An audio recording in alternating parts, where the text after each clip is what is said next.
Hey there, Disney fan. Welcome to my review of Tinkerbell and the Lost Treasure. The movie begins with Tink getting a very important job. You see, every 8 years, Pixie Hollow sees a blue harvest moon, and using an obscenely rare gem called a moonstone, the fairies can create blue pixie dust. The dust must flow.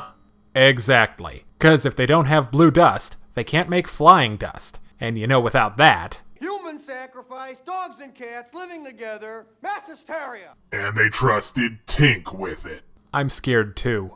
As you should be. So, Tink needs to make a specially designed scepter for the moonstone, plot.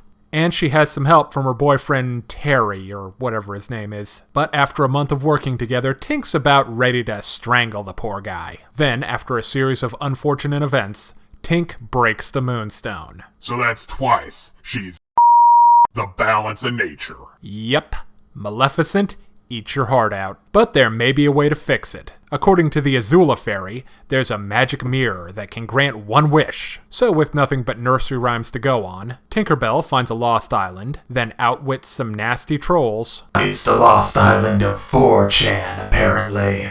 And finds the wreckage of a pirate ship where the mirror is hidden. And guess what? She actually wastes the one wish on something idiotic. But somehow it's okay, because Timmy finds Tink and helps her complete the scepter with the pieces of the moonstone, and it makes more dust than ever before. Okay, this one doesn't have a whole lot of good in it. Let's start with the biggest problem. The movie Tinkerbell and the Lost Treasure has a bad case of Neon Genesis Evangelion syndrome, because we've got a main character who's about as likable as a toothache. She's got this reoccurring issue where she blames all of her problems on anyone and anything around her, except herself, of course. Now, the point of the movie is Tinkerbell learning to get over her bull and take responsibility for her mistakes. But by the time that actually happens, the movie's over. Just say it with me, Private. I don't believe in fairies. Now let's dig into the plot, which is a lot like a cheap tent, because both take a lot of time and effort to set up and are probably going to collapse on you at any second. So they go to a lot of effort explaining what the moonstone is and how it does what it does, why it's important, and in the end, after everyone's seen that it got smashed into itty-bitty pieces, they just laugh it off. But I'm actually getting ahead of myself. We basically have 3 stories. Number 1, Tink broke the moonstone. Number 2, can Tink find the magic wishing mirror? And number 3, will Tink be able to get over herself and make up with her BF? I'd like to state formally and for the record that I care about exactly none of these.